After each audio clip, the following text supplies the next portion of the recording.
પતંગ ઉડાડવામાં પોતાનું નામ બનાવનાર નિતેશ લકુમ પતંગ મહોત્સવમાં ગુજરાતની સંસ્કૃતિ પ્રદર્શન કરશે। તેમણે શાળામાં પતંગ ઉડાડવાનું પ્રદર્શન કર્યું હતું, જેનાથી વિદ્યાર્થીઓ ખુશ થયા હતા। નિતેશ લકુમે કહ્યું, હું રેડિયન્ટ ઇન્ટરનેશનલ સ્કૂલમાં પતંગ ઉડાડવા માટે આવ્યો હતો અને બાળકોએ મારો પતંગ ઉડાવતો જોઈને ભારત ભારતના નારા લગાવીને મને ઉત્સાહિત કર્યો। મને છેલ્લા 5 વર્ષથી પતંગ ઉડાડવાનો શોખ છે। આજે મારી પાસે 4900 પતંગો છે, જે ભારતમાં સૌથી મોટો સંગ્રહ કહેવાય છે। બધા પતંગો અલગ અલગ ડિઝાઇનના છે। મેં પોતે 1200 પતંગો બનાવ્યા છે। મારા શોખને કારણે મને 30થી વધુ દેશોમાં મુસાફરી કરવાની તક મળી છે। મેં ચીનમાં ઓલિમ્પિકમાં પતંગ ઉડાવી હતી અને ઇન્ડોનેશિયામાં નરેન્દ્ર મોદી સાથે પણ પતંગ ઉડાવી હતી। 2 દિવસમાં તેમણે પતંગ ઉડાડવામાં વિશ્વ વિક્રમ સ્થાપનાનો નિર્ધાર વ્યક્ત કર્યો છે। તેમણે રાત્રિ ઉડાન માટે ઇલેક્ટ્રિક પતંગો ડિઝાઇન કર્યા છે। તેઓ સુરતમાં પતંગ મહોત્સવમાં એક ખાસ પ્રકારનો પતંગ પણ લાવી રહ્યા છે, જે ગુજરાતની ઓળખને પ્રતિબિંબ કરશે। તેમણે 15 મીટરનો હનુમાન પણ બનાવ્યો છે। મારું નામ નિતેશ લકુમ છે। હું અહીંયા કાઇટ ફ્લાઇંગ માટે રેડિયન્ટ ઇન્ટરનેશનલ ઉગતમાં આવ્યો છું। ગઈકાલે બી એમની રેડિયન્ટ વર્લ્ડની અંદર કાઇટ ફ્લાઇંગ કર્યું હતું। અહીંયા ઘણા બધા છોકરાઓ છે, એની સાથે એન્જોય કરવાની મજા આવે છે। છોકરાઓ મારા કાઇટને જોઈને ઇન્ડિયા ઇન્ડિયા બોલે છે, તેનો મને ગર્વ થાય છે, કારણ કે આટલા નાના છોકરાઓને ઇન્ડિયા શું છે તે ખબર પડે છે। અને હું આ કાઇટ ફ્લાઇંગ કરીને બહુ જ આનંદ અનુભવું છું। છોકરાઓ સાથે દર વર્ષે છેલ્લા 3 વર્ષથી કન્ટિન્યુઅસ કરતો આવેલો છું। અલગ અલગ સ્કૂલમાં જઈને મને ઘણી આનંદ અને મજા આવે છે। નિતેશભાઈ, આપણે કેટલા વર્ષોથી આ કાઇટ ફ્લાઇંગનો તમને શોખ છે અને આટલા વર્ષોમાં આપણે નવા કાઇટ કેવી રીતે બનાવીએ છીએ તે વિશે પણ કહો। મને છેલ્લા 5 વર્ષનો હતો ત્યારથી કાઇટ ફ્લાઇંગનો શોખ હતો। 10 વર્ષનો થયો ત્યાર પછી મને નેશનલ અને ઇન્ટરનેશનલ લેવલની ખબર પડી। ધીરે ધીરે 15 વર્ષ પછી મેં સ્ટાર્ટ કર્યું ઇન્ટરનેશનલ લેવલથી।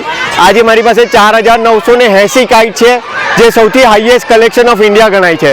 અને બધા જ કાઇટ અલગ અલગ ડિઝાઇન અને અલગ અલગ પ્રકારના છે। કોઈ બી કાઇટનું રિપીટેશન નથી થયું। જેમાંથી 1200 કાઇટ મેં જાતે બનાવ્યા છે, જેનું ડિઝાઇનિંગ અને પેઇન્ટિંગ કરીને અમે લોકોએ રેડી કર્યા છે। આ તમારો શોખ છે કે આને તમે પ્રોફેશનલી વર્ક કરો? આ મારી હોબી છે અને મારી હોબીએ મને 30 થી 40 કન્ટ્રી ફરવા મોકલી દીધો। આ હોબીની અંદર ફરતા ફરતા મને ઘણો આનંદ થયો। તમારા મૂળ એચિવમેન્ટ આની અંદર કયા? મારી સાથે આની અંદર એચિવમેન્ટ મારો ઓલિમ્પિકનો છે। કાઇટની અંદર અમે ઓલિમ્પિક પ્લે કર્યું હતું ચાઇનાની અંદર, અને નરેન્દ્ર મોદી સાહેબ સાથે અમે ઇન્ડોનેશિયાની અંદર કાઇટ ફ્લાઇંગ કર્યું હતું। ઇનફેક્ટ નેક્સ્ટ 2 ડેઝ પછી બી અમે નરેન્દ્ર મોદી સાથે ફ્લાઇંગ કરવાના છીએ। આટલા બધા છોકરાઓ તમારો આ કાઇટ ફ્લાઇંગ જોઈને ઉત્સાહમાં છે। તમે આ ગર્વ કેવી રીતે અનુભવો છો અને આના માટે હવે ભવિષ્યમાં શું કરવા માંગો છો? આ મારું ભવિષ્ય છે જ। આની અંદર હું ઘણો આગળ જઈશ। આનાથી અંદર મોટામાં મોટો કાઇટ વર્લ્ડ રેકોર્ડ કરવાની જે ઈચ્છા છે તે આ સ્કૂલ સાથે મળીને જ કરીશ। આ સ્કૂલના બધા બચ્ચા મળીને અમે વર્લ્ડ રેકોર્ડ બનાવીશું અને એ વર્લ્ડ રેકોર્ડની અંદર ઇન્ડિયાનું નામ કરીશું કે આટલા બધા પતંગ એક સાથે કાઇટ ફ્લાઇંગ કરીને એન્જોય કર્યું। આજે આપણે અહીંયા આગળ સવારથી કેટલા પતંગો ઉડાવ્યા અને કેટલા બાળકોએ આની મજા માણી? અહીંયા આવીને અમે ડિફરન્ટ ટાઈપના 12 પતંગો ઉડાવ્યા છે અને લગભગ 400 થી 500 છોકરાઓએ એન્જોય કર્યું છે। સવારની પાળી એન્જોય કરતી હતી, હવે આફ્ટરનૂન છે શિફ્ટ આવેલી છે તે લોકો એન્જોય કરી રહ્યા છે। પહેલા સ્ટાન્ડર્ડથી લઈને 6થા સ્ટાન્ડર્ડથી 8 સ્ટાન્ડર્ડ સુધીના છોકરાઓ એન્જોય કરીને ગયા છે। સવારમાં આપણે જે કાઇટ ફ્લાઇંગ કરીએ છીએ અને રાતના કાઇટ ફ્લાઇંગ કરીએ છીએ, બેમાં શું ડિફરન્સ છે? એના માટે કયા અલગ પ્રકારના પતંગ બનાવો? હું પ્રોફેશનલ ઇલેક્ટ્રિકલ એન્જિનિયર છું। મારો પોતાનો ઇલેક્ટ્રિકલનો બિઝનેસ છે, એટલે મેં નાઇટ ફ્લાઇંગ માટે LED કાઇટ તૈયાર કર્યા છે। સવારની અંદર ડેમાં તો કાઇટ દેખાય છે, પણ રાતના બી કાઇટ દેખાવા જોઈએ અને સારા દેખાવા જોઈએ, તેના માટે અમે વિવિધ પ્રકારની RGB LEDs યુઝ કરીને કાઇટમાં મૂકી છે અને એનું અંદર ઇન્સ્ટોલેશન કરીને નાઇટ ફ્લાઇંગ કરીએ છીએ અમે। હવે શું નવી વિવિધતા લાવવા માંગો છો?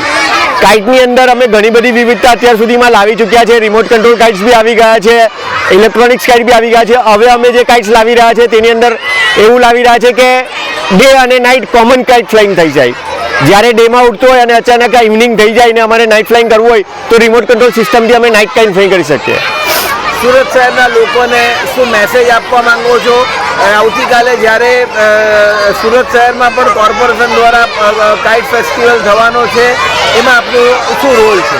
સુરત શહેરની અંદર ટુરિઝમ ડિપાર્ટમેન્ટ દ્વારા કોર્પોરેશનની મદદથી કાઇટ ફ્લાઇંગનું કામ થઈ રહ્યું છે। તેની અંદર અમે નવો કાઇટ લઈને આવ્યા છે, જે ગુજરાતનો કાઇટ છે। ગુજરાતની દરેક પ્રકારની ઓળખ અમે એની અંદર આપેલી છે। ગીરના જંગલનો સિંહ આપ્યો છે, ગરબા રમતા છોકરાઓ આપ્યા છે, કાઇટ ઉડાવતા છોકરાઓ આપ્યા છે, સીદી સૈયદની જાળી આપી છે, સ્ટેચ્યુ ઓફ યુનિટી આપ્યું છે અને સોમનાથનું ટેમ્પલ આપ્યું છે. આ બધી યુનિટીઓ, બધી વસ્તુઓ મળીને એક ગુજરાતનું આખું વર્ણન કરે છે. એટલે ગુજરાતના વર્ણન કરતો કાઇટ પ્લસ અમે 15 મીટરનો હનુમાન બનાવ્યો છે. એ હનુમાન સાથે ફ્લાય કરવાના છે. ઉત્કર્ષ ગલચર, દ્રષ્ટિકોણ ન્યૂઝ, સુરત.